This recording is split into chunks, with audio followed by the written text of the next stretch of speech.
Hi everybody, it's great to be back here again. Tomorrow's Friday, Parshat Va'era. Last week's portion, we began the new book of the Torah called Shemot. We all know that names are so powerful, right? Names have a lot of power in them. And especially our custom as Jews, we know that we're so meticulous. When we want to choose a name for a child, we always look for someone very special to call our child a name. And we know that within the letters that God created the universe, the letters are divine energy. And God made combinations of those letters, as is mentioned in the book of Yetzirah, the book of creation, that God combined those letters and created the world. So when a person is given at birth a name, that name has tremendous spiritual potential that is given to that individual. And that potential could be, of course, in the course of a life, the goal of a person is to meet his potential, to utilize that divine energy within his soul, through his name, channeling it into proper actions and to be a good individual in this world. And that's why parents are so careful to call the child a proper name. And we know at a Brit Milah, a circumcision, or when a daughter is born, we get to the synagogue and we call the name. We know that our rabbis say that the name given by the parents to that child is prophetic. There's prophecy here. It's so powerful what the name of a person is all about. Now, God forbid a person is sick, we know there's a custom to add on to a name. Sometimes you add another name on to try to give more energy to help heal the person who's ill. These are the different customs we have. And the whole book of Shemot is called names, And last week when I gave the Torah lesson, I didn't do it online, but when I gave the lesson on Shabbat, we had a discussion. And we were talking about how, on one hand, there are a number of instances in the portion of the first opening portion of the book of Shemot, where we would expect to see a name, we don't see a name. It says, for example, Vayelech ish mebet Levi, vayikach et bat Levi. A man came out of the house of Levi, and he took a daughter of Levi. It doesn't say who it was. It doesn't say it was Amram v'Yocheved, right, the parents of Moshe Rabbeinu. But, we know who it was, but it doesn't say who it was. And for example, where Moshe Rabbeinu sees these two Jews fighting, it doesn't say, it says these two Hebrews are fighting, but doesn't give their names. And we know who they were as well, brought down by our sages. So the question, those are two examples we expect their names to be mentioned. Or the daughter of Paro, for example, she goes down to the Nile River and she finds Moshe Rabbeinu and she reaches out, her arm stretches out and she brings in Moshe Rabbeinu to herself and saves his life. It doesn't mention her name, but we know her name is Bitya, right? So it's fascinating. As another example, we expect to find a name. Well, there are other cases. And then we see actually God himself when he says, Moshe Rabbeinu says, what kind of name am I going to use when I come, to the Jewish people and say, Hashem has spoken to me after he had the vision within the bush, the burning bush. So God says, Ehyeh asher ehyeh. I am who I am, right? So it's also a lacking of a name. It's sort of saying, I will be who I will be. What kind of name is it, right? What kind of name was reflected there? So fascinating. A book that's called Shemot, we see sometimes a lack of names, or part of it. What is the message when we see the lack of names there? And we spoke about how in this world, when a person is given that special name he has, there is a great difference between potential and meeting out the potential. So a person could have a very, very great name and wonderful energy and spirituality and potential, but if he doesn't utilize he's not motivated to go ahead and forward and do what he has to do to meet his potential, so this going to remain only, as we say in Hebrew, bechoach, only remain potential energy and not actually come out into fruition and develop. And therefore, our whole lives are for that purpose. So here in the book of Shemot, God is saying and hinting to that first you have to earn your name. You don't get that name, in reality, the true fulfillment of your name without earning it. And therefore the Torah describes the special activities or the special acts of Moshe Rabbeinu, of Moses, that actually gave him that wonderful, that gift of being the leader of Israel, to the prophet. And although he rejected it, but he was the greatest prophet of all time, and he merited in that because he took the initiative to go out of his way to help. And we saw how he reacted when the Egyptians struck the Jew, or how when the two Jews fought with one another, or when the daughters were being harassed by the shepherds at the well, and he goes in there and saves them. Everything about Moshe Rabbeinu is to intervene on behalf of others, and that's how he merited being the leader, the great leader he was. And as a matter of fact, the end of last week's portion as well, while we're continuing there, continuing this, we see again at the end of the portion when Moshe Rabbeinu complains, and God opens up this week's portion in chapter 6, verse number 3, where God says, "Ve'irel Avraham el Yitzchak ve'Yaakov el Shaddai, u'shmi Hashem lo nodati lehem." Where the portion opens up where God is telling Moshe Rabbeinu, you're complaining about things seem to be getting worse, and God reminds him that I appeared before our forefathers. I used the name El Shaddai, but the name, my Tetragrammaton, I didn't use that name. Now, what does that mean? I use the names. We're continuing the concept of names, but in reality, we know many different names and also expressions that are used to describe in a certain way, to refer to Hashem, revelation of God. We can't describe God in reality, but we can only know God through his names. And when each of his name appears in the Torah, it has a certain meaning to it. And it has a certain meaning regarding the way God runs the world. And as a matter of fact, last week's portion, which mentioned the name Ehyeh Asher Ehyeh, I will be who I will be, that name which God told Moshe Rabbeinu to use when he was talking to Israel, to show that I'm always there for you. I'm always there. If a person in this world feels he needs to rely and to lean on God, God says, here I am. I'm always there for you. Don't worry. I'll always be there with you.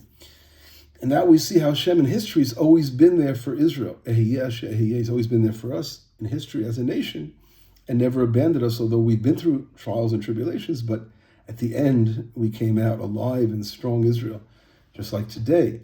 And that's last week's portion. So this week's portion continues that line where Hashem says to Moshe Rabbeinu, you're complaining, but look at our forefathers. I revealed the name El Shaddai. What does the name El Shaddai mean? The name El Shaddai refers to God within nature. Nature, what defines nature is really boundaries. The word in Hebrew is Shaddai. God said to the world, enough. In other words, God created boundaries in this world. Beforehand, everything was sort of a total blah, null and void. Everything was out of control, and God had to place the boundaries of the earth, the boundaries of the heavens. Everything had to get a boundary. And that's nature. The laws, the physical laws of physics and nature, that's God saying to the world, die, enough, Shaddai. Another meaning of the word Shaddai is that at the end of the day, we know Hashem is behind all the laws of nature. So the word comes from the root in Hebrew meaning shoded, literally means when someone, for example, loots or robs somebody, it's called a shoded. He's like an armed robber. It's called a shod in Hebrew. So what does it mean? God is in other words, he's control. He's behind the scenes of nature. He's robbing nature, and that God is really behind the scenes of nature. It's another meaning. The word Shaddai also, our rabbis talk about the connection with a woman who's breastfeeding, because the word in Hebrew, that's the word for Hebrew. And therefore it refers to nourishment and bringing divine abundance to the world. So that's another form of the name, where we see it appearing every time there's to be multiple and to multiply, to be fruitful. So the name appears itself. The name comes up relating to the land of Israel. It has to do with the Yisod, the foundation. So that name is in nature. God says, our forefathers had that faith in me all the time, although they didn't see the miraculous things that certain names of Hashem could do. They knew God's name of the four-letter name, but God didn't let the name, he didn't release the name. He didn't allow that name to release the miracles. Only Moshe Rabbeinu in his time, because the nation of Israel was so in need of that, because they were so low in their morale and their spirit of being enslaved for 210 years. It was sort of cut short. It was supposed to be 400 years, but it was cut short in 210 years. And because of that, the spirit was lowered, and they needed something to bring them out of that situation. So God says, our forefathers never complained, although they didn't see the miracles. And we look at the stories of Abraham, Isaac, and Jacob, we don't see outright miracles. We only begin to see with the birth of Moshe Rabbeinu, light filled the house. We see how the story of the daughter of Paro, she reached her arm, and her arm wasn't long enough to get Moshe out of the reeds. So God made a miracle and her hand got longer and she was able to pull, her arm extended and she pulled him in. And of course, with the burning bush, everything about Moshe and the stories of all the miracles that took place, fascinating miracles of the 10 plagues in Egypt and the splitting of the sea and then putting his arm in and taking it out, the signs, and staff turned to a snake. These kind of miracles, we only see them beginning during Moshe Rabbeinu's time when Hashem reveals his 4-letter name, the Tetragrammaton. Now, regarding that name is such a beautiful, so much to talk about because that name is really the God's major name. And there's a very famous giant in Judaism named Rav Yosef Avram Gegetalia. He lived in Spain and in the 12th and 13th century. And he wrote a book called Sharei Orah. It's a very important classic book on Jewish, secret teachings. And he talks a little bit about Hashem's name in its fascinating way. And he says, and he gives you the feeling, he goes, when a person, he says the 4-letter name of Hashem's 4-letter name is a name where all the names of Hashem are all bound within that one name. And when a person bears on his lips that 4-letter name of Hashem, so in reality he's bearing all God's names and it's having such a powerful effect on the upper worlds. And if God forbid a person takes the name lightly, or is not living in spirituality and in proper behavior, and he's sinning, so literally he's shaking all the upper worlds, and the entire worlds are being shaken. That's why it says a person has to be so careful in the 10 Commandments not to use Hashem's name in vain. And that's why we're so careful in Judaism. We mention Hashem's name, we say Hashem. We don't pronounce the God's name only in prayer or reading a verse of the Bible, because it's so holy, and so we have to be so careful of the power of bearing on our lips Hashem's name, which people don't realize they abuse. You hear people that are not Jewish right away when they're mentioning Hashem's name, like back and forth, right away they're not Jewish because they don't learn about, they don't have it, they're not ingrained with that law of not abusing Hashem's name. And that's exactly what Rav Yosef Gegetalia talks about, how when the holy priest in the temple, when he was able to say Hashem's name directly, in that situation, that brought tremendous rejoicing and bounty and abundance through the beautiful pipelines into the entire world, because that's done in the proper way with holiness. Now, this name that we're just describing was the name that, when that name is ruling the world, when Hashem allows that name when he reveals that name, the world undergoes tremendous miracles in the world and things we see changing and we'll witness ourselves. And now, if we take this concept as we study the book of redemption, because that's what the book of Exodus is all about, and we take it to our current events, what's going on in the world with the Iranians and regimes and Venezuela and all things happening in the world, and God, we know, is behind the scenes over here. We are definitely moving forward and rapidly to a new stage where there are those that are standing up against evil in the world. And Israel, who led this whole battle, is going on now against the Iranians. Everything happened when Israel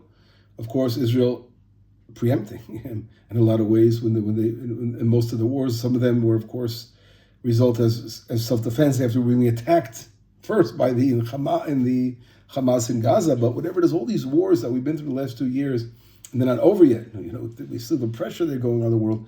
But you really see the sides, those who are standing with evil and those who are standing with Israel. And it's hard to fathom that, talking about Israel doing genocide, we see what real genocide is in the last couple of days in Iran when they're shooting down innocent people demonstrating. And the nerve to equate Israel with such things, when Israel's fighting against these evil forces that do these kind of things. But the world is so two-faced, you don't even hear condemnations in the United Nations. You don't hear countries that are standing up and with Trump, we should do something immediately to stop these terrible massacres that are going on in Iran. And the things are calming down today only because of the fact that people are afraid to go out in the streets after they've been mowed down. Innocent people, they can't complain or anything, otherwise they'll be killed. It's a terrible, terrible tragedy. But these happenings in the world, that this suffering and this shouting is the world needs an exodus we went through in Egypt. Now, of course, there it was the nation of Israel, but the nation of Israel is a light to the nations. The entire world needs an exodus. The entire world needs to see the revelation of Hashem when Hashem reveals His name for tikkun olam, for the world to be rectified, and the miracles that we're going to see in the coming years. Who knows? Much faster. We see miracles going on. We're going to get stronger because Hashem, as Israel gets strong in the land and builds its country and grows, its population grows, exponentially the abundance of the divine abundance comes down to our people. And Israel has to, of course, continue to be a light. God will appear more and more in the world, and we will see His name, His major name being taking control. We will see great things happening here, much greater things than we've seen so far even, which is hard to believe, but because we've seen such amazing things happening. But we see so much suffering in the world, and the suffering has to end, and that will happen when Hashem reveals Himself. The book of Shemot, again, is the book of redemption, is knowing all about what it is to live up to your potential as a name, as we said. And at the same time, as we meet our potential and we do what we're supposed to do in the world, Hashem is saying, together with that, I am going to reveal my name. Your behavior brings about revelation. So if we behave properly, we're going to see how Hashem, in a parallel way, will reveal Himself stronger and stronger as it's needed. Our forefathers were on the level of seeing Hashem through nature, and they were on the level of tikkun olam already. But now Moshe Rabbeinu himself was, of course, on that level, but the nation needed that uplift, as I said before, and eventually we're going to see that. We're going to live it, God willing, to see those beautiful time of Hashem revealing His name in this world, and we will see great miracles. We got to hold on to our chair. Anyway, have a beautiful Shabbat Shalom, Besorot Tovot. Let us, God willing, wake up to a great, great miracle tomorrow. Shabbat Shalom.